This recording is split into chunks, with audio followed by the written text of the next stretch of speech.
الحمد لله رب العالمين والعاقبة للمتقين والصلاة والسلام على سيد الأنبياء والمرسلين أما بعد فأعوذ بالله من الشيطان الرجيم بسم الله الرحمن الرحيم شهر رمضان الذي أنزل فيه القرآن هدى للناس وبينات من الهدى والفرقان فمن شهد منكم الشهر فليصم ومن كان مريضا أو على سفر فعدة من أيام أخر يريد الله بكم اليسر ولا يريد بكم العسر ولتكملوا العدة ولتكبروا الله على ما هداكم ولعلكم تشكرون صدق اللہ العظیم۔ تو آج سے یہ برکات والا اور ثمرات والا مہینہ شروع ہے، یعنی آج یکم رمضان المبارک ہے۔ تو آج سے انشاءاللہ رمضان کی فضیلت کے بارے میں باتیں کیا کریں گے۔ تو آج آداب رمضان کے متعلق تھوڑی سی بات کریں گے انشاءاللہ۔ یہ میں نے جو آیت مبارکہ تلاوت کی ہے اس کا ترجمہ سنانے لگا ہوں۔ اللہ رب العزت فرماتے ہیں شہر رمضان الذی انزل فیہ القرآن،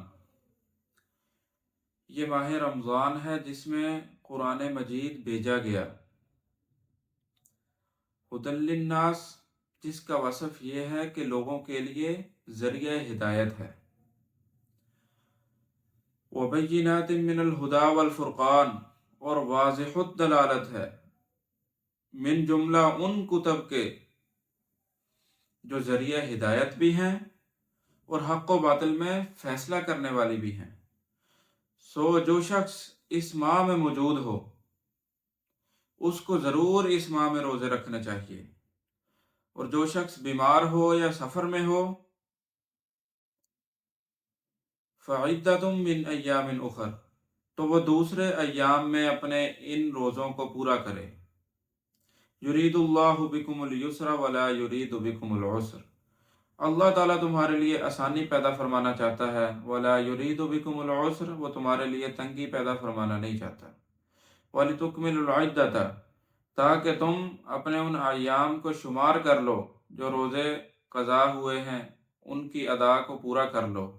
وَلِتُكَبِّرُوا اللَّهَ عَلَى مَا هَدَاكُمْ، اور اللہ تعالیٰ کی بڑائی بیان کرو جو اللہ تعالیٰ نے تمہیں یہ راستہ دکھایا جس کے ذریعے تم رمضان کی برکات اور ثمرات سے محروم نہ رہو گے۔ وَلَعَلَّكُمْ تَشْكُرُونَ، تاکہ تم اس کا شکر ادا کیا کرو۔ تو احادیث مبارکہ ہے، بخاری اور مسلم کی حدیث مبارکہ ہے جس میں حضرت ابو ہریرہ روایت کرنے والے ہیں۔ حضرت ابو ہریرہ رضی اللہ تعالیٰ عنہ فرماتے ہیں کہ رسول اللہ صلی اللہ علیہ وسلم نے فرمایا کہ جب رمضان داخل ہوتا ہے تو آسمان کے دروازے کھل جاتے ہیں۔ ایک اور روایت میں فرمایا کہ جنت کے دروازے کھل جاتے ہیں، اور ایک اور روایت میں فرمایا کہ رحمت کے دروازے کھل جاتے ہیں، اور جہنم کے دروازے بند ہو جاتے ہیں، اور شیاطین پابند سلاسل کر دیے جاتے ہیں۔ یہ بخاری اور مسلم کی روایت ہے۔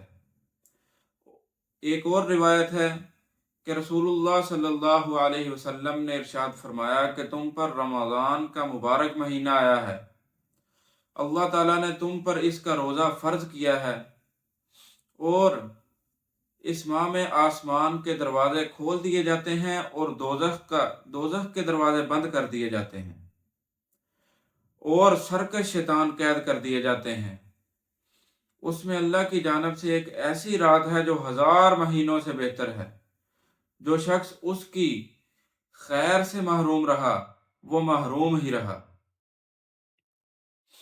تو ایک اور روایت ہے جس میں رسول اللہ صلی اللہ علیہ وسلم نے فرمایا کہ جب رمضان کی پہلی رات ہوتی ہے تو شیاطین اور سرکش جن جو ہیں وہ قید کر دیے جاتے ہیں اور دوزخ کے دروازے بند کر دیے جاتے ہیں، پس اس کا کوئی دروازہ کھلا نہیں رہتا، اور جنت کے دروازے کھول دیے جاتے ہیں، پس اس کا کوئی دروازہ بند نہیں رہتا۔ اور ایک منادی کرنے والا فرشتہ اعلان کرتا ہے کہ ہے کوئی خیر تلاش کرنے والا، ہے کوئی خیر کا متلاشی،